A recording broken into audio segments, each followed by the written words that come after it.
Police sub division Kasibugga police station లిమిట్స్లో మనకి ఈ నెల 12వ తారీఖున ఒక కంప్లైంట్ రావడం జరిగింది. అక్కడ వెంకటేశ్వర స్వామి టెంపుల్ ఏదైతే ఉందో కాశీబుగ్గ పోలీస్ స్టేషన్ లిమిట్స్లో అక్కడ ఒక ప్రాపర్టీ అఫెన్స్ జరిగినట్లు, అక్కడ ఒక 15 కిలోల సిల్వర్ ప్లస్ 6.5 తులాల గోల్డ్ ప్లస్ ఒక 80,000 వరకు హుండీలో ఉన్న క్యాష్ తీసుకెళ్ళిపోయారని చెప్పి కంప్లైంట్ వచ్చింది. అఫెన్స్ ఎప్పుడు జరిగింది ఏమన్నది కూడా క్లారిటీ లేకుండా కంప్లైంట్ ఇచ్చారు. సో దాని బేసిస్ మీద మనకి వర్కౌట్ చేసి టీం, మనకి కాశీబుగ్గ పోలీస్ స్టేషన్ టీం ఏదైతే ఉందో, కాశీబుగ్గ డిఎస్పీ అహ్మద్ గారు అండ్ కాశీబుగ్గ సిఐ రామకృష్ణ గారు, వీళ్ళ టీం మొత్తం దీనికి సంబంధించి అఫెన్స్ ఎవరైతే చేశారో ఆ 5 మంది వ్యక్తులను పట్టుకోవడం జరిగింది. అండ్ టోటల్గా లాస్ ప్రాపర్టీ ఏదైతే ఉందో 100% రికవరీ చేయడం జరిగింది. అంటే పోయిన 15 కిలోల సిల్వర్, 6.5 తులాల గోల్డ్ అండ్ క్యాష్ 80,000 చిల్లర క్యాష్ ఏదైతే పోయిందో అది మొత్తం రికవరీ చేయడం జరిగింది. ఈ అఫెన్స్ వచ్చి మనకి చేసిండేది మెయిన్ వచ్చి మనకి కుర్మాన శ్రీనివాసరావు అన్న వ్యక్తి చేశారు. ఈయనది మనకి ఎల్ఎన్పేట మండల్ గొట్టిపల్లి విలేజ్ ఈయనది.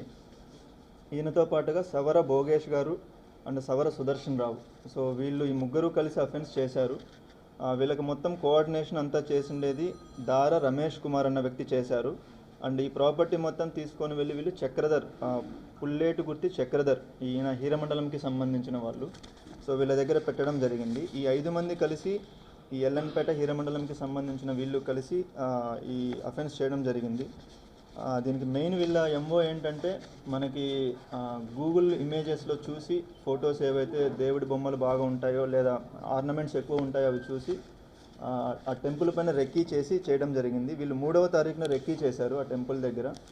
ఆ టెంపుల్ మనకి ఆల్రెడీ అక్కడ కొన్ని రిపేర్ వర్క్స్ జరుగుతూ ఉన్నాయి. ఆ ప్రాసెస్లో ఏదైతే విండో ఒక మెష్ పెట్టి ఉంటుంది విండోకి, ఆ మెష్ లోపల మెష్ని తీసేసి వెళ్ళారు వాళ్ళు. వెళ్ళిపోయి అక్కడ లోపల లాక్ ఏదైతే ఉందో ఆ లాక్ను బ్రేక్ చేసి అక్కడున్న ప్రాపర్టీని తీసుకెళ్ళడం జరిగింది. అక్కడ సీసీటీవీస్ కూడా ఉన్నాయి. సీసీటీవీస్ కూడా పెట్టడం జరిగింది ఆ టెంపుల్లో. బట్ ఆ సీసీటీవీస్ డివిఆర్ బాక్స్ ఏదైతే ఉంటుందో ఆ బాక్స్ కూడా పట్టుకొని వెళ్ళిపోయి దగ్గరలో చెరువులో పడేశారు వీళ్ళు. సో మనం దాన్ని కూడా రికవరీ చేయడం జరిగింది. ఆ ఫుటేజ్ కూడా మనం బయటికి తీసాము. సో ఈ సందర్భంగా మనం అందరికీ రిక్వెస్ట్ ఏంటంటే, మళ్ళీ చెబుతూ ఉన్నాము, మళ్ళీ రిపీట్ చేస్తున్నాం మీడియా ద్వారా, దయచేసి టెంపుల్స్ అని ఏవైతే ఉన్నాయో లేదా హుండీస్ ఏవైతే ఉన్నాయో, మీ ఆర్నమెంట్స్ టెంపుల్కి సంబంధించిన ఏవైతే ఉన్నాయో దయచేసి సీసీటీవీస్ పెట్టాలి. చాలా చోట్ల ఇప్పటికీ కూడా ఇంకా సీసీటీవీస్ పెట్టలేదు. అండ్ సీసీటీవీస్ పెట్టినా కూడా ప్రాపర్గా పెట్టకుండా, ఇప్పుడు సీసీటీవీ ఎక్కడైతే ఉంటుందో డివిఆర్ బాక్స్ అక్కడ పెట్టకూడదు, మనం వేరే రూమ్లో వేరే సపరేట్గా పెట్టుకోవాలి. ఇది కూడా క్లియర్గా మనం ఎక్స్ప్లెయిన్ చేస్తున్నాము. బట్ ఇప్పటికీ కూడా కొంతమంది ఇంకా కొంచెం నెగ్లెక్టెడ్గా అలా ఉంటున్నారు. సో దయచేసి పోలీస్ వైపు నుంచి మీడియా ద్వారా మనకి రిక్వెస్ట్ చేస్తున్నాము, మనకి టెంపుల్స్లో అన్ని టెంపుల్స్లో మీకు హుండీస్ ఉంటే దానికి ప్రాపర్గా లాక్ వేసుకోవడం అండ్ దానికి ప్రాపర్గా సీసీటీవీస్ పెట్టి దానికి కావాల్సిన డివిఆర్ బాక్స్ని సపరేట్ రూమ్లో పెట్టి లాక్ చేసుకోవడం అండ్ డైరెక్ట్గా మనకి ఆ డివిఆర్ బాక్స్ నుంచి మన ఫోన్కి కనెక్షన్ తీసుకోవచ్చు. సో దట్ మనం డైరెక్ట్గా ఫోన్లో నుంచి సీసీటీవీ ఫుటేజ్ని చూసుకొని సేవ్ చేసుకోవచ్చు. సో దయచేసి ఈ ప్రాపర్ ప్రికాషన్స్ తీసుకోవాలి. సెకండ్, ఆ టెంపుల్కి మనకు మెయిన్ గేటే కాకుండా సైడ్ నుంచి కూడా, అంటే విండోస్ కావచ్చు లేదంటే డోర్స్ కావచ్చు, ఇవి ఏమైనా వీక్గా ఉన్నా కూడా లేదా ప్రాపర్గా క్లోజ్ చేయకపోయి ఉన్నా కూడా దయచేసి అది వెరిఫై చేసుకొని ఒకసారి చూసుకోండి. ఎందుకంటే ఇప్పుడు ఆల్మోస్ట్ మనకి ఇందులో చాలా ప్రాపర్టీ పోయింది. ఇందులో మాకు అఫెన్స్ ఎప్పుడు జరిగిందో కూడా వాళ్ళు చెప్పట్లేదు. అంటే 6వ తారీఖు అక్కడికి మనకి అన్ని డిపార్ట్మెంట్స్ టీం ఒకటి విజిట్ చేసింది. అక్కడ స్ట్రక్చరల్ స్టెబిలిటీని చూడడం కోసం టీం వెళ్ళింది. ఆ రోజు వరకు బాగానే ఉంది. ఆ రోజు కూడా మన పోలీస్ వైపు నుంచి వాళ్ళకి చెప్పడం కూడా జరిగింది, ఫలానా ప్లేస్లో మీది వీక్గా ఉంది, అక్కడ మీరు కరెక్షన్ చేసుకోండి, డివిఆర్ బాక్స్ని వేరే ప్లేస్లో పెట్టండి అని కూడా చెప్పడం జరిగింది.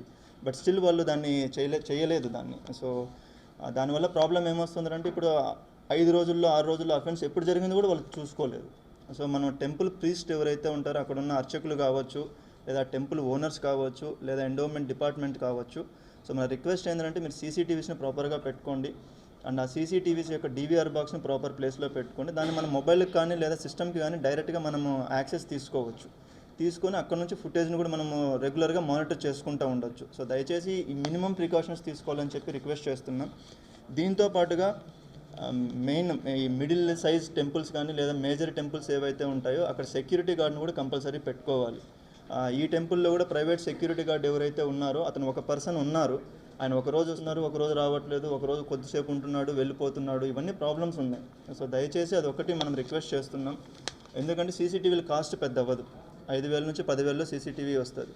ఇప్పుడు పోయిన ప్రాపర్టీ ఆల్మోస్ట్ 50 లక్షల పైన ఉంది. సో 50 లక్షలు ఎక్కువ 5,000 ఎక్కువ ఒకసారి ఆలోచన చేయండి దయచేసి. సో ఆ సీసీటీవీస్ని వాటిని ప్రాపర్గా పెట్టుకోవాలని చెప్పి రిక్వెస్ట్ చేస్తున్నాము. అండ్ ఈ ఎంటైర్ టీమ్ మనకి అహ్మద్ గారు కావచ్చు, కాశీబుగ్గ డిఎస్పీ గారు అండ్ కాశీబుగ్గ సిఐ రామకృష్ణ గారు అండ్ వాళ్ళ team, they have done excellent work. With in ఒక వారం లోపల మనము అందరినీ పట్టుకొని 100% రికవరీ చేశారు ఇందులో. So I congratulate them. Thank you. వీళ్ళు ఏంటంటే వీళ్ళు పాత అఫెండర్సే. మనకు 2024లో కూడా మనం అరెస్ట్ చేసాం వీళ్ళని. 2024 సంవత్సరంలో అరెస్ట్ చేసి వీళ్ళని రిమాండ్ పంపించడం జరిగింది. అప్పుడు కూడా ఆల్మోస్ట్ 50 వరకు టెంపుల్ అఫెన్సెస్ చేశారు వీళ్ళు. మొత్తం 9 మంది గ్యాంగ్. సో ఇక్కడ శ్రీకాకుళంలో చేశారు, మెదక్ డిస్టిక్లో చేశారు, కోనసీమ, గుంటూరు ఈ ఏరియా అంతా కూడా చేశారు వీళ్ళు. చేసి వీళ్ళు సంవత్సరం పాటు జైల్లో ఉన్నారు. ఈ శ్రీనివాసరావు అన్న అయితే మనకి లాస్ట్ అక్టోబర్ ఎండ్ అంటే నవంబర్లో 2025 నవంబర్లో బయటకు వచ్చారు ఈయన. వచ్చిన తర్వాత మళ్ళీ 4 అఫెన్సులు చేశారు. సో 2 నర్సన్నపేట లిమిట్స్ చిన్న అఫెన్సులు, 5,000 6,000 పోయిన అఫెన్స్ అది. కాశీబుగ్గ అఫెన్స్ ఒకటి, ఇంకోటి బత్తిలి మన్యం డిస్ట్రిక్ట్ అక్కడ కూడా చేశారు. సో వీళ్ళపైన షీట్స్ ఓపెన్ చేసి ఉన్నాయి, వీళ్ళపైన సర్వేలెన్స్ కూడా ఉంది. సో సర్వేలెన్స్ ఉంది కాబట్టి మనం త్వరగా పట్టుకోగలిగాం. ఇంకేమైనా ఉందా? అప్పుడు కూడా temples, maximum temples 90% temples cases ఉన్నాయి. అప్పుడు 4-5 కేసులు రెగ్యులర్ హెచ్బీ బై నైట్ ఉన్నాయి. మొత్తం ప్రాపర్టీ అఫెన్సెసే వీళ్ళు. ఇప్పుడు కూడా చేసిన 4 అఫెన్స్లు కూడా అన్ని టెంపుల్స్లోనే చేశారు.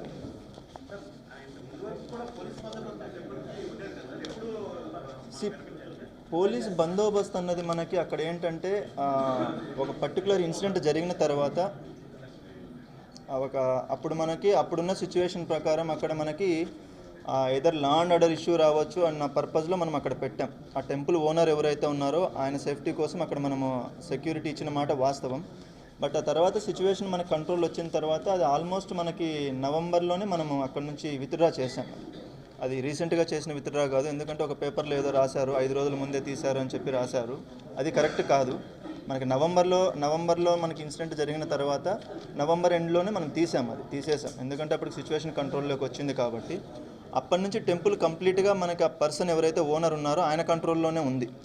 సో ఆయనే దాన్ని చూసుకుంటూ ఉన్నారు. మనం అప్పుడు చెప్పిన ఇన్స్ట్రక్షన్స్ ప్రకారం వాళ్ళు సీసీటీవీస్ అన్నీ పెట్టారు. బట్ సీసీటీవీస్ అయితే పెట్టారు, వాళ్ళు పెట్టినా ఈ డీవీఆర్ బాక్స్ అక్కడే ఉన్నది కాబట్టి అది మనకు కొంచెం ఇష్యూ అయింది.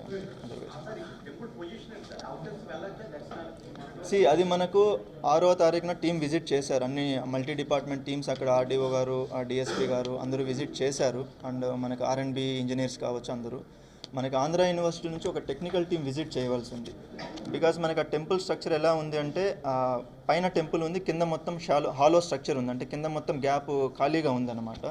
సో సపోజ్ ఇప్పుడు టెంపుల్ దర్శనానికి వెళ్ళినప్పుడు పైన ఎంతమంది ఉండగలరు, ఎంత ఫోర్స్ని తట్టుకోగలరు అనేది మనం వెరిఫై చేయాలి. సో అది టెక్నికల్ మనకు ఇంజనీరింగ్ టీం వచ్చి వెరిఫై చేస్తేనే తెలుస్తుంది.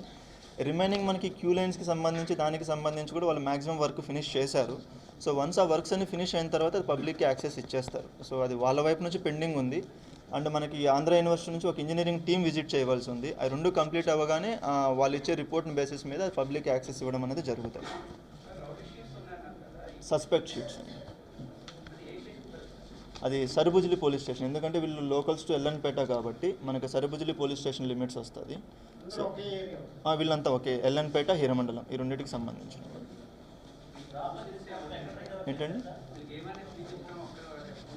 అవుతోంది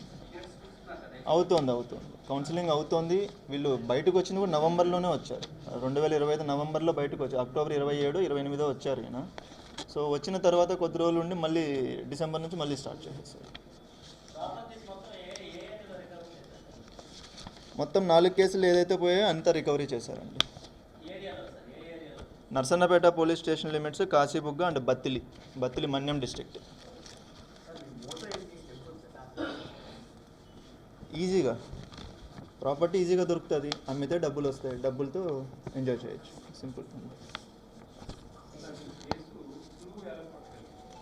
అది ఇంటర్నల్గా చేసినట్టు చెప్పలేము, బికాజ్ ఇది కంప్లీట్గా మనకి టెక్నికల్ అనాలిసిస్ పైన చేసిండేది. సో అవి మనం బయటికి చెప్పలేము. అందుకని ఇది మనకి రెగ్యులర్గా ఏదన్నా పబ్లిక్ ఇచ్చిన ఇన్ఫర్మేషన్ అయితే మనం చెప్పగలము, బట్ టెక్నికల్గా మొత్తం ఎందుకంటే మనకు అఫెన్స్ ఎప్పుడు జరిగిందో తెలియదు. 6వ తారీఖున తర్వాత ఎప్పుడైనా జరిగి ఉండొచ్చు. మనకి రిపోర్ట్ వచ్చింది 12వ తారీఖున వచ్చింది. సో ఆ వారం రోజుల్లో ఎప్పుడైనా జరిగి ఉండొచ్చు కాబట్టి అండ్ మనకి సీసీటీవీ ఫుటేజ్ కూడా లేదు. సో కాబట్టి మొత్తం టెక్నికల్గా చేయవలసి వచ్చింది. సో అందుకని కొంచెం సో ఇది 9th ఈవినింగ్ జరిగింది అఫెన్స్. 3వ తారీఖున రెక్కీ చేశారు, 9వ తారీఖు ఈవినింగ్ వచ్చి అఫెన్స్ చేశారు. వీళ్ళు 10 నైట్ చూసుకున్నారు. 10 నైట్ వాచ్మెన్ చూసి అక్కడున్న పర్సన్కి చెప్తే ఏం జరగలేదు, మీరు బయట డోర్ ఏదైతే ఉందో ఆ డోర్ ఓపెన్ అయిపోయి ఉందండి అని చెప్పారు. వాచ్మెన్ అయితే 10 నైట్ చెప్పారు. బట్ అక్కడ ఎవరైతే ఓనర్ ఉన్నారో ఆయన ఏం చేశారు అంటే ఏం జరగలేదు, ఏం లేదు, మీరు డోర్ వేసుకొని వెళ్ళిపోండి అని చెప్పాడు ఆయన. సో వీళ్ళు లోపలికి వెళ్ళి చెక్ చేయకుండా ఉన్నారు. 12వ తారీఖున చూసుకొని అప్పుడు చెప్పారు మళ్ళీ లోపలికి.